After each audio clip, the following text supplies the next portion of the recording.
They tied her in the square for shame. Then he married her in front of the whole town. She had lived in the town her whole life. Yet that morning, as the sun rose over the stone buildings and narrow streets, she felt like a stranger in her own world. The town square, usually a place of trade and chatter, was quiet in a way that felt heavy. Wooden stalls stood empty. Doors were half open, as if people wanted to see without being seen. Everyone knew something was about to happen. Her name had been spoken in whispers for weeks. At first, the rumors were soft and unclear, changing from person to person. Some said she had broken an old rule. Others said she had disrespected the town's values. No one could clearly explain what she had done wrong, but that did not stop the story from growing. In this town, stories did not need proof. They only needed repetition. She was not a loud woman. She worked hard, spoke kindly, and kept to herself.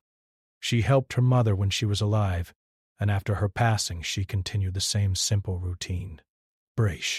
She fetched water, sold small handmade goods, and greeted neighbors with a quiet smile. That smile, people later said, was suspicious. They claimed it hid secrets. Kindness in their eyes became guilt. The elders met behind closed doors.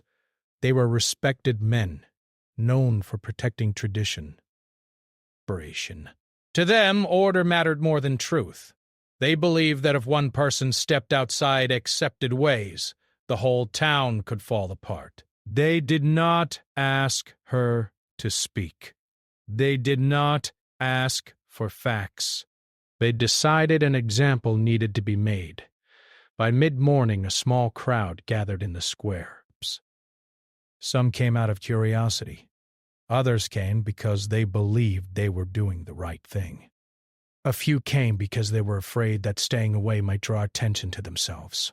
Fear had a way of keeping people obedient. She was brought into the square quietly. Bowels. There were no harsh words spoken at first, no shouting. That almost made it worse. The silence felt like judgment already passed. Her hands trembled, but she held them together, trying to stay steady. She looked at familiar faces and searched for one that showed understanding. Most eyes looked away. A post stood in the center of the square. It had been there longer than anyone could remember. It was used in the past for announcements. Sometimes for punishment. She had walked past it many times without thinking much about it. Now it felt larger, darker, more powerful than it ever had before. One elder stepped forward and spoke about values, respect, and lessons that needed to be taught. His voice was calm, almost gentle, as if he were explaining something reasonable. He never said her name. He spoke as though she was not fully human anymore, just an example. When they tied her hands, it was done without cruelty, but without kindness either. The rope was firm, not painful, but impossible to ignore. She stood there, unable to move freely, her back straight, her head high only because lowering it felt like surrender. The crowd watched. Some faces were tight with approval. Others showed discomfort. No one stepped forward. She wanted to speak. She wanted to explain that the rumors were wrong, that people had misunderstood, that she had done nothing to deserve this. But the town had already decided. Words, she realized, had lost their power here. As the sun climbed higher, people began to talk more freely. Some murmured comments about her past, things that now sounded different in the light of accusation. A conversation with a man. A late walk home. A choice she made without asking permission. Normal moments were turned into proof of wrongdoing. Children watched from behind their parents. Some asked questions. Others laughed nervously, unsure how to react. This was how lessons were passed down, not through wisdom, but through fear. She felt shame, but not because she believed she deserved it. The shame came from being exposed, from being judged without being heard. She wondered how easily the town had turned against her, how quickly kindness had disappeared. It hurt more than the rope ever could. There was a man standing near the edge of the crowd. He had arrived earlier and stayed silent. He did not whisper or join the comments. Breath. He watched her closely, his face serious, his hands clenched at his sides. He knew her better than most. He knew the truth behind the rumors, though the town did not. Every word spoken against her weighed on him. He remembered moments others had ignored, the way she helped people without expecting thanks, the strength she carried quietly, the responsibility they shared, though no one else knew it yet. He had hoped the situation would pass, that reason would return. But as he watched her tied there, he realized hope was no longer enough. Time passed slowly. The elders believed the longer she stood there, the stronger the lesson would be.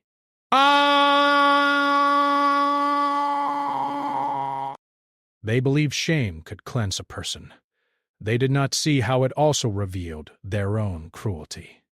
Bess. She focused on breathing, on staying present. She refused to cry in front of them, not because she was not hurting, but because she would not give them that satisfaction. In her heart, she felt fear, anger, and deep sadness, but also a quiet strength she did not know she had. The squire, once full of life, now felt like a stage for judgment. The air was thick with expectation. Something was building, though no one could yet name it. Braith.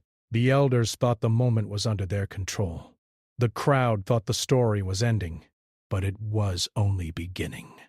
The sun stayed high, and with it the weight of the moment grew heavier. What was meant to last an hour stretched into something much longer. People came and went, stopping at the edges of the square as if this were a display they could choose to watch or ignore. Each new face brought fresh judgment, even if no new words were spoken. She stood still, though her legs ached. The rope held her in place, and time moved slowly. Sounds that once felt normal now seemed sharp and loud. The shuffle of feet, the murmur of voices, the distant call of a seller in another street trying to continue business as if nothing unusual was happening. Life went on around her even as hers felt paused.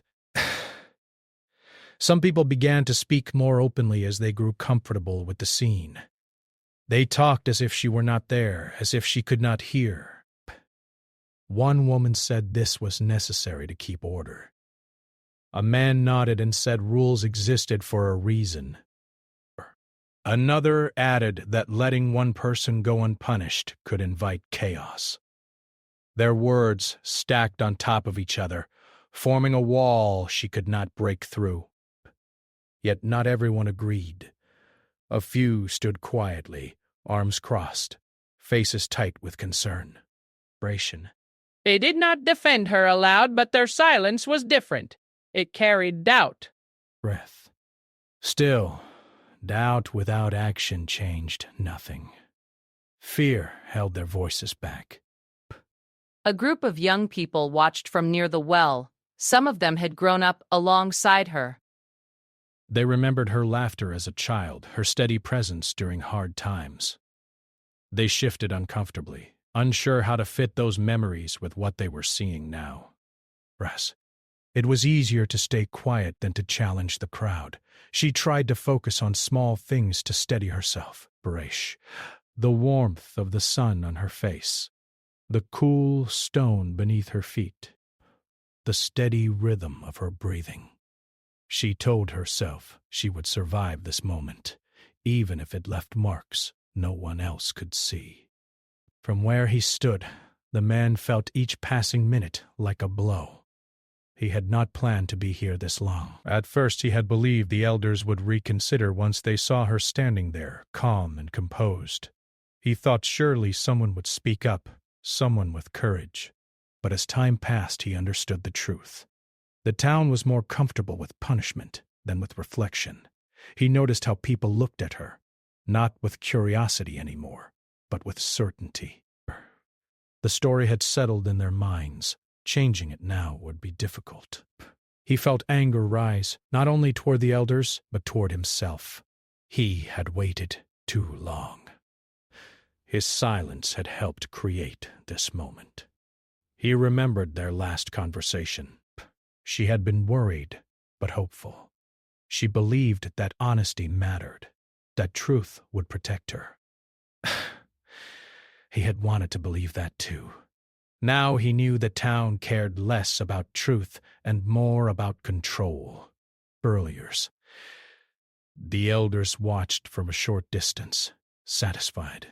To them, this was proof of their authority.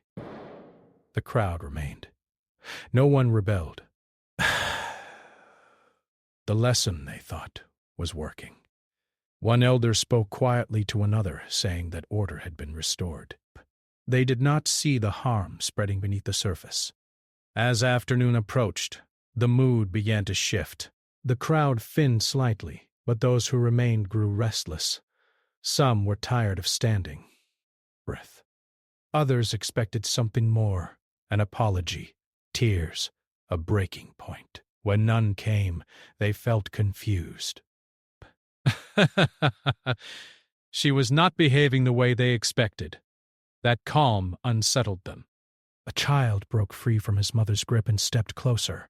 He looked up at her with honest curiosity, not judgment. For a moment, their eyes met. She gave him a small, gentle smile. The child smiled back before being pulled away. That brief exchange felt like a reminder of something pure, something unbroken. Whispers started again, but they were different now. Some questioned whether this had gone too far.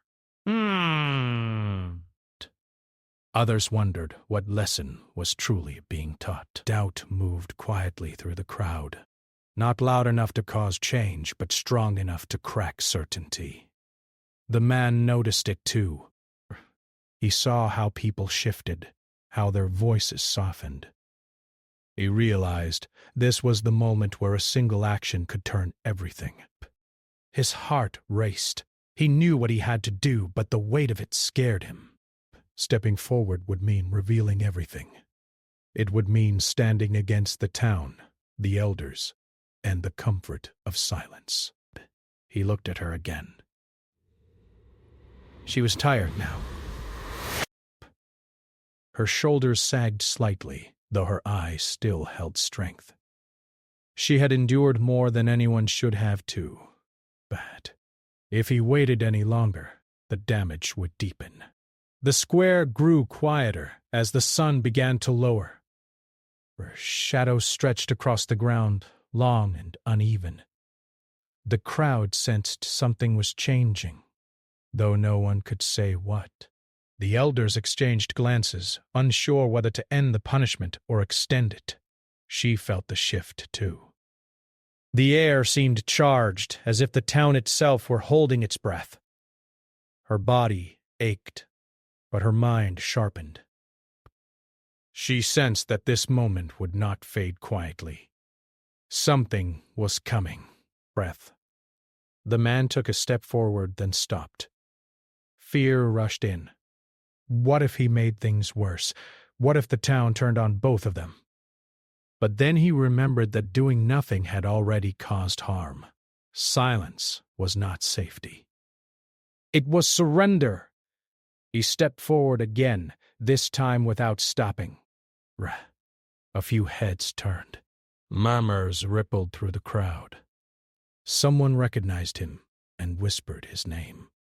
The elders noticed, too, their expressions tightening. They did not expect interruption. He moved to the center of the square, his footsteps steady despite the storm inside him. The crowd parted slightly, making room. All eyes were on him now. She looked up, surprised. For the first time that day, real emotion crossed her face. Hope mixed with fear. She did not know what he planned to do, but she knew he had chosen to stand. The square fell silent. The silence felt heavier than all the noise that had come before it. Every sound seemed to fade. The wind, the distant voices, even the birds above. The man stood in the center of the square, his presence changing the shape of the moment. People watched him closely, trying to understand why he had stepped forward and what he was about to do. He did not speak right away. He looked around at the faces gathered there, faces he had known for years. Babers, friends. People who had once shared meals and laughter. Now they watched him with mixed expressions. Curiosity, concern, and quiet warning. They were wondering if he had lost his sense, if he truly meant to challenge what had already been decided. He then turned toward the elders. His voice, when he finally spoke, was steady but firm. He said that what was happening was wrong. Not because rules did not matter, but because truth mattered more. The elders shifted where they stood. They were not used to being questioned in public. Authority had always protected them from doubt. One elder raised his hand and told him to step back. This was not his concern, the elder said. The matter had already been handled. Order had been restored. Oh! The man listened but did not move. His eyes stayed focused. He replied that order built on silence and fear was not real order at all. A murmur spread through the crowd. Some people frowned. Others leaned in. No one interrupted. They wanted to hear where this was going, even if they were unsure how they felt about it. The man took a deep breath and spoke again. He said the story the town believed was incomplete. He said that blame had been placed on one person because it was easier than facing the full truth. He did not speak quickly or loudly. Rest. He chose his words carefully, as if each one mattered. She watched him closely, her heart beating fast. She did not know what he planned to reveal, but she trusted him. That trust came from shared moments, from quiet understanding. Still, fear crept in. Once words were spoken, they could not be taken back. The man told the crowd that he knew her well. He said she was not the person they had made her out to be. He described her kindness, her honesty, and her strength. Some people shifted uncomfortably. These were things they recognized but had chosen to forget. Then he said something that made the square feel even smaller. He said he was not standing there only to defend her. He said he was standing there because he was part of the story too. That caught everyone's attention. The elders exchanged sharp looks. One of them demanded clarification. The crowd leaned forward, hungry for answers. The man did not hesitate. He said that responsibility did not belong to her alone. If there had been a mistake, it was shared. If there was fault, it was not hers to carry by herself. A wave of shock moved through the square. People whispered. Some looked at her, then back at him, trying to connect the pieces. The story they had held onto so tightly began to bend, if only slightly. She felt her throat tighten, burned in her eyes, not from shame this time, but from the weight of being seen. For the first time that day, someone had spoken of her as a whole person, not a symbol or a warning. One elder tried to interrupt again, saying this was inappropriate. Personal matters should remain private. he argued. The man replied that privacy had already been taken from her. What remained was honesty. The crowd grew restless. Some people nodded quietly. Others shook their heads. The town was dividing, not loudly, but clearly. Lines were forming, drawn by belief rather than fear. The man turned toward her fully now. He spoke her name out loud, clearly, without hesitation. Hearing it echoed across the square felt powerful. It reminded everyone that she was not an idea or a lesson. She was a person. He said he would not allow her to stand there alone anymore. He said that if the town believed something had to be corrected, then he would stand beside her and face it too. His voice did not shake, but his eyes showed emotion. This was not easy for him, but it was necessary. A long pause followed. Desperation. No one knew what would happen next. The elders looked uncertain. They had not prepared for this. Their authority depended on control, and control was slipping. One of the elders spoke quietly, asking what the man intended to do. The question hung in the air. People held their breath. The man answered without looking away from her. He said he intended to make his commitment clear. He said that if the town believed honor and responsibility mattered, then he would show them what those words truly meant. Confusion spread across faces. Some people looked angry. Others looked moved. The idea that this moment could turn into something else was unsettling. He stepped closer to her, close enough that the rope between her hands seemed even more out of place. He asked the elders to untie her. At first, they refused. The man did not argue. He simply said he would not continue until she was treated with basic respect. The crowd watched closely. This was no longer about punishment. It was about choice. After a tense moment, one elder gave a small nod. Another stepped forward and loosened the rope. As it fell away, she felt relief rush through her arms. But more than that, she felt dignity returning. She was no longer bound. She was standing freely. The man offered his hand. Breath. She took it, steadying herself. That simple act caused another ripple through the crowd. Some people turned away, uncomfortable with what they were witnessing. Others felt something shift inside them. Spoke again, his voice clear across the square. He said that he was choosing her openly, without shame or secrecy. He said he would stand with her not just today, but for the rest of his life. The words landed softly, but firmly. The elders were silent now. They had lost control of the moment. The crowd waited, unsure how to respond. She looked out at the town one last time before lowering her eyes. She did not feel weak. She felt calm. Whatever came next, she would not face it alone. The square remained quiet, but it was no longer empty.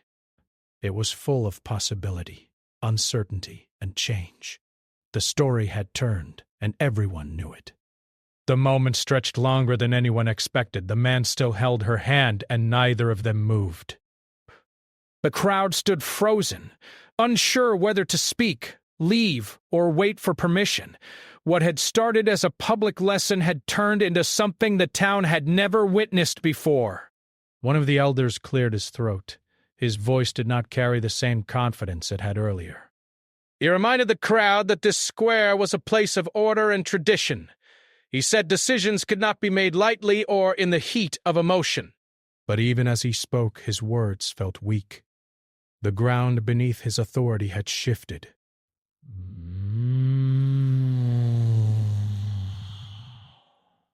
The man listened carefully. When the elder finished, he replied calmly. He said tradition should protect people, not break them. He said if rules were used to cause harm, then they needed to be questioned. His tone was respectful but firm. He was not asking for permission anymore. He was stating his choice. She stood beside him, her hands free now, her body still tired but her spirit stronger. But she felt eyes on her from every direction. But they no longer felt sharp. Some were confused. Some were thoughtful. A few were filled with regret. She did not try to read them all. She focused on standing tall. A quiet discussion began among the elders. They stepped aside, speaking in low voices. This alone was shocking. But never before had they paused like this in public. The crowd watched closely, sensing that something important was unfolding. People began whispering again, but the tone had changed. These were not harsh words or quick judgments. They were questions. Some wondered if they had been wrong. Others wondered what this meant for the town.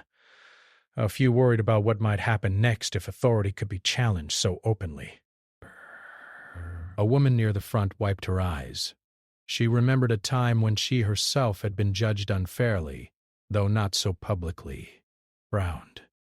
Seeing someone finally stand against it stirred something long buried inside her. She was not alone, but Others felt it too. The elders returned to their place. one of them spoke, his voice measured. He said that if the man truly intended to take responsibility and stand beside her, then the town would allow him to prove it. There was hesitation in his words, but also acceptance. The crowd reacted with a mix of surprise and relief. The man nodded. He said he did not need time. He did not need secrecy. He wanted to make his promise here, where her pain had been seen. He believed that what had been broken in public should be healed in public too.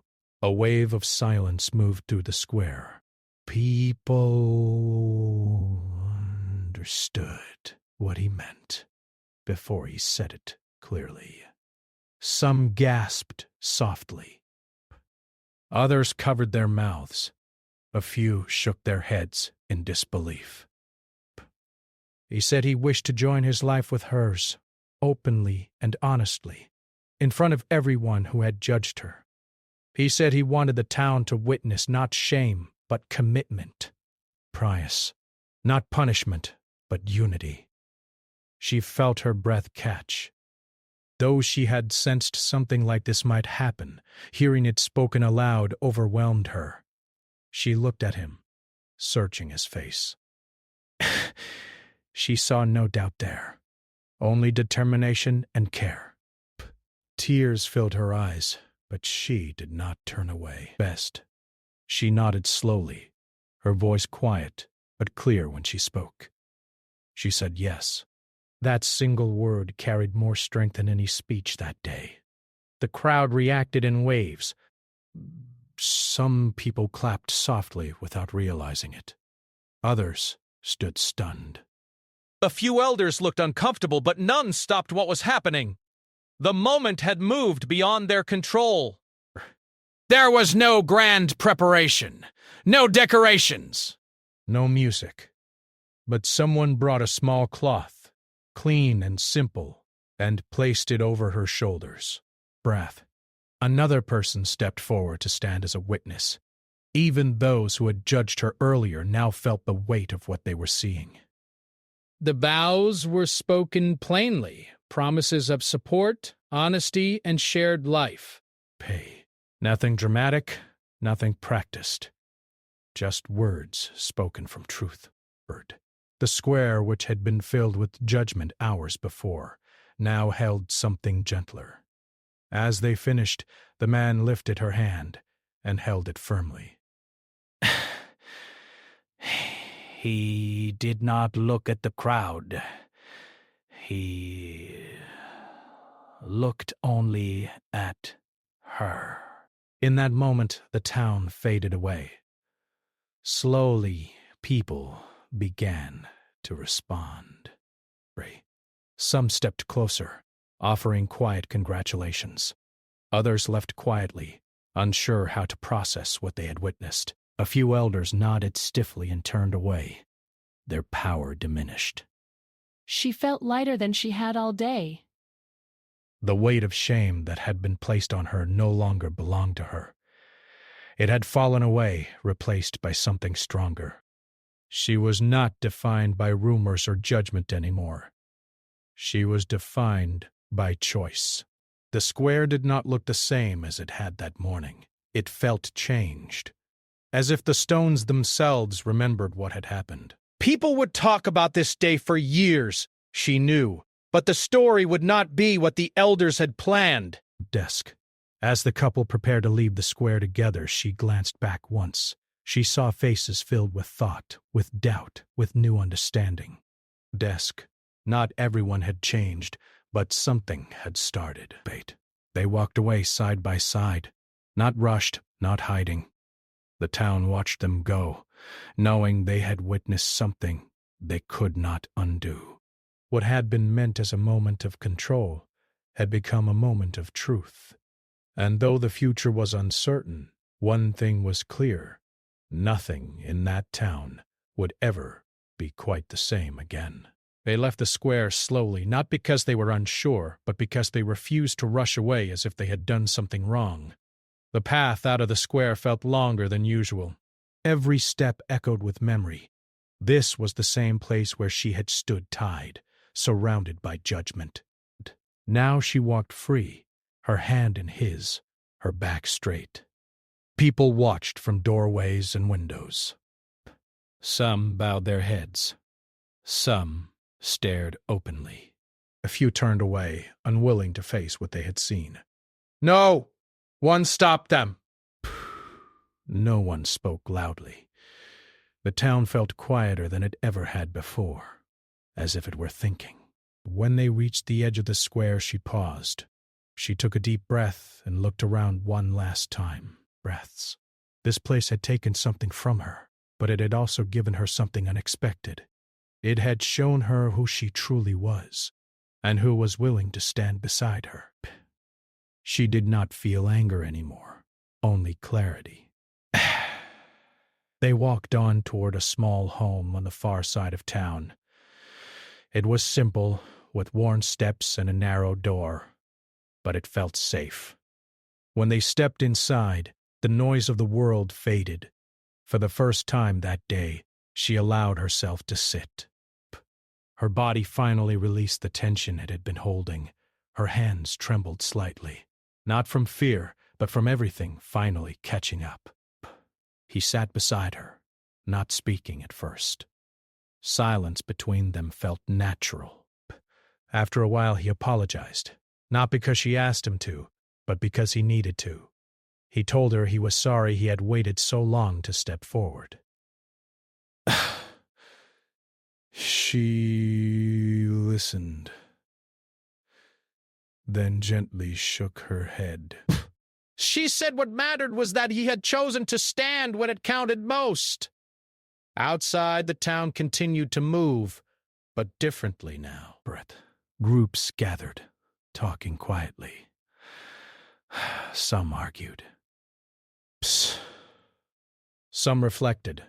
Stories were retold again and again, each time changing slightly. But no matter how people tried to twist it, one truth remained. The town had seen its own reflection, and it was not comfortable. The elders met again that evening. Their voices were tense. They spoke of respect and order, but the confidence they once had was gone. They knew the people had watched them hesitate.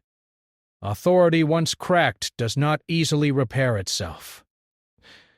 In the days that followed, life did not magically become easy. Some people avoided her when they passed her in the street. Others greeted her warmly, as if trying to make up for their silence. A few offered quiet apologies. She accepted them when they felt sincere. She did not chase forgiveness from anyone who was not ready to give it. She and the man began building their life together in small ways. They shared meals, fixed things around the house, and talked late into the night. Sometimes she woke suddenly, remembering the rope, the stairs, the heat of the sun. When that happened, he was there, steady and present, reminding her she was safe. The town slowly changed, not because it wanted to, but because it could not forget. Parents spoke more carefully to their children. Neighbors thought twice before spreading rumors. Not everyone learned the lesson, but enough did to make a difference. Inspiration. One afternoon, she returned to the square alone. The post still stood there, quiet and ordinary. People passed by without stopping. She touched the wood gently, then turned away. The place no longer owned her memory. She owned it.